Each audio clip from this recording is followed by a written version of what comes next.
You see, the name of my story that I'm going to share with you today, memories that I hold near and dear to my heart. The big gray house, fried chicken, rice, and brown gravy.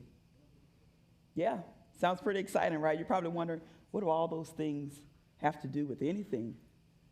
Well, by the end, hopefully you'll be able to understand how these things shaped me to be the woman that I am today. This is my family.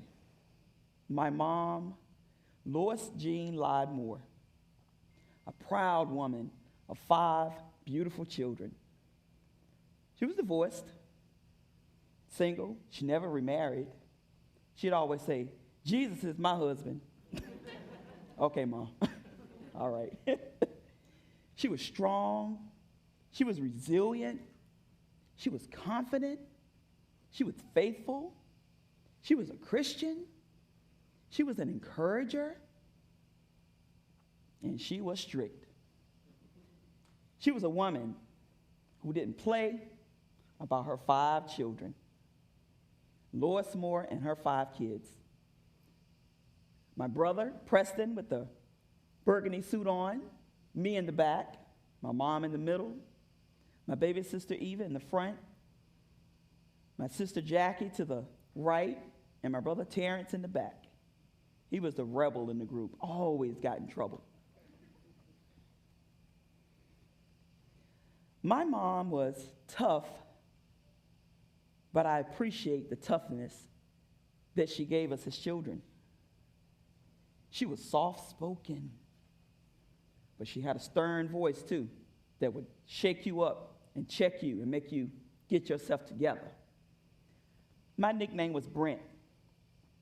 She'd say, Brent, watch your mouth. Woo, that voice, when she would say it, the look on her face made me say, yes, ma'am. Oddly enough, I do the same thing with my own daughter. Syrian, watch your mouth. Because you know these teenagers can get a little slick with the mouth.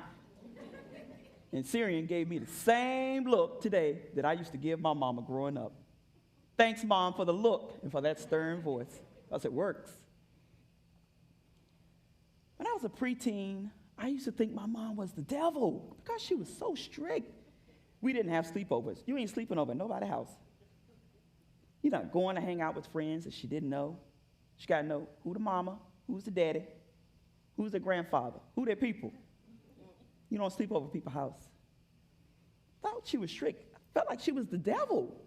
Like, why can't we do the things that other kids do? She had a reason for that. Wow, do I miss her. The big gray house. Let me take you down memory lane. Because I tell you what, I've got a story to tell.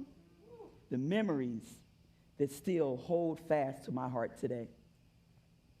Middle school, this is where I think my life shifted and I was able to hold fast, to look and to desire to be the woman that I am today. I've made more memories in this house that I can remember than any other house we ever lived in. My mom never owned a house. She never had a mortgage. We just lived in other people's houses. Someone was renting out their house. We'd go live there for a couple of years. Someone else is renting out a house. We moved from there and moved to that next person's house, pay rent. Then my grandfather bought us the big gray house that my siblings and I still call today. That's what we call it, the big gray house. So many memories occurred in this house. 1,500 square feet, big yard, big bedrooms, green grass, big front porch, sunroom. Woo, yeah, it sounds like a resort, right? But the love in the house made the home feel like a mansion. The closets were huge, fireplace, beautiful home. It didn't have any electric heat, didn't have AC. Because when my grandfather moved it, he got one of his friends, Mr. L.C. Cunningham, split the house down the middle. One tractor-trailer truck moved the house to one part of town, and the other tractor-trailer moved the other part of the house in the black people part of the neighborhood. Put the house together during the winter months.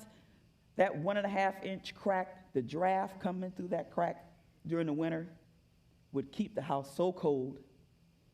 Mama didn't have the money to heat it with oil. What? So she used kerosene heaters, 3 of them, strategically placed them throughout the house. Main hallway, her room, and in the kitchen. The kitchen was a very profound moment for us as children growing up. Since we didn't have heat, Mom would open the oven door,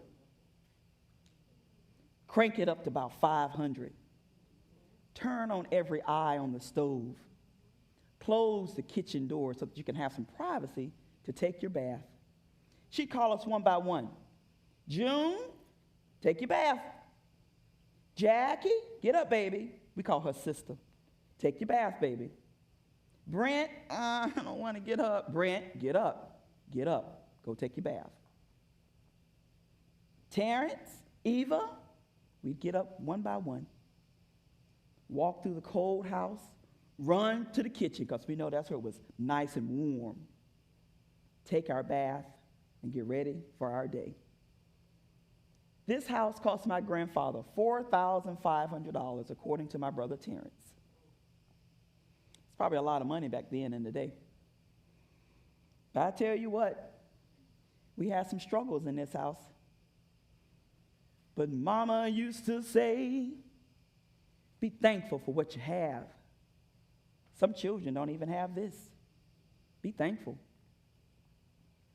I remember every Friday or every 2 weeks waiting for the child support check, $125 every 2 weeks to take care of 5 children. Checking the mailbox. Mama, the child support check came. So excited. You'll know why it was important very soon. When that child support check came, Mama didn't go get her nails done. She didn't go get a pedicure. She didn't go to the beautician, to the beauty shop. She didn't go buy herself shoes.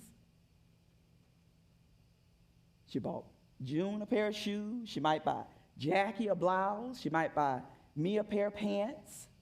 Terrence, Eva. Sometimes we would splurge and go to the restaurant and get something to eat in Fayetteville, North Carolina. Oh, that was a big to-do. Going to Fayetteville was like going to New York City. We loved it.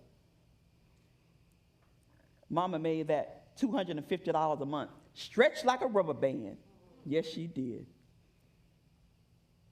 When the child support check came, we would go to our favorite restaurant, Jay's Pizza in Rayford, North Carolina. Now, you would think with teenage kids, pizza would be the food of choice. But Mama would say, no, pizza don't fill you up. You need some good food in your bellies. So what did we eat? Fried chicken, rice, and brown gravy. That was the meal that Mama would get for us every other Sunday afternoon after church. Lois would walk in with her 5 children in tow, and those Italian men with their thick accents. How you doing, Miss Moore? How are the children? They're fine. And you don't go up to the counter while your mama placing the order. You go and you sit at the table and you wait. And what did we do? Sat at the table and waited, quietly, patiently, for fried chicken, rice, and brown gravy. That food was so good. Sometimes I would ask for a third piece because I was a little chunky back in the day. I want a third piece of chicken. No, baby, we don't have any more. Can we order some more? No, baby, Mama don't have any more money. Okay, all right, that's fine. This tradition continued with me all through high school, going off to college, coming home to visit on the weekends. We'd go to Jay's Pizza, sometimes just me and my mom, or me and my other siblings, and this is what we'd eat. You know what else? Mama used to say, she used to tell us, be thankful, baby, for what you have. I know you don't get everything you ask for, but Mama is working hard. Mama loves you. I didn't understand it back then when I wanted the new pair of Gloria Vanderbilts, E.T. and Agnes shoes. She couldn't get them for me. I used to think, why you can't get these? You go to work. You work 2 jobs, and you get child support. But she didn't squander it. She used it for her children. The lessons about life and its challenges all started for me in the big gray house. How do I move past these moments and contribute something to society? To this day, I say to myself and to my daughter, be thankful, baby. Some children don't have what you have. You're very blessed. Thank God every day for the blessings that you have. Well, the big gray house, y'all, is going through a metamorphosis right now as I speak. You remember my brother Terrence I told you about, the rebel, the one that always got in trouble? Yeah, him. He and his family used to live in Memphis, Tennessee for many, many years. He moved his entire family to Rayford, North Carolina. And they now are remodeling the big gray house. My sister-in-law has created an album on Facebook monitoring from day one, the demolition, visually helping us remember the memories that were created in this house. I teach my daughter the same lessons that I learned in this house from my mom. Be resilient. Be strong. Be confident. Don't be afraid to step outside of your box. And most importantly, stand up for yourself. That is the main thing. I've always told my daughter when she was little, stand up for yourself. Don't let people walk over you. You are somebody. Stand up for yourself.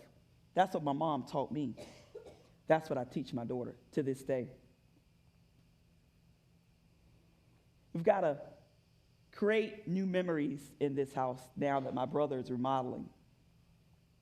The lessons that Mom poured into us, pour them into his children. So guess what the plan is for Thanksgiving, or maybe Christmas? We're going back to the big gray house. Guess what's going to be on the menu? You know, besides the usual turkey, ham, mac and cheese, collard greens, potato salad, stuffing. Besides those things, we're going to have fried chicken, rice, and gravy. We're going to tell those stories, those memories. We're going to cry. We're going to laugh. We're going to enjoy our time together as older siblings now, from over 40 years ago when we used to live in this house. I'm so excited and looking forward to it. I follow my sister-in-law's album every day, see what's going on. I call her, how y'all doing? Is the house going to be ready? Y'all doing all right? Everyone is excited about going back to the big gray house.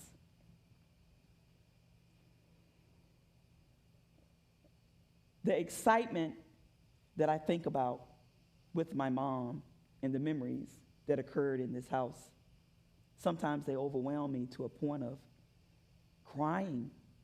But then they're not tears of sadness. They encourage me to see where I came from, the lessons that my mom taught me, that she instilled in me, that I cherish sincerely in my heart to today. One memory I remember very well, it was a July 4th hot summer day.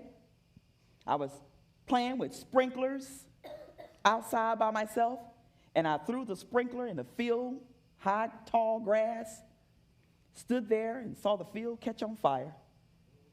And I'm like, ooh, uh-oh, I'm in trouble. Me and my 12-year-old brain, let me go get the hose pipe and try to put it out, put the fire out. My brother comes outside and it's like, Brent, you caught the field on fire. That's a TED Talk for another day.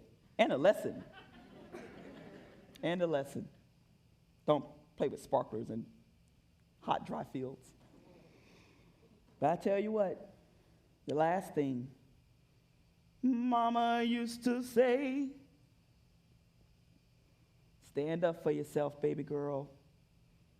Don't allow anyone to put you in a box, to put you in a corner. Be confident.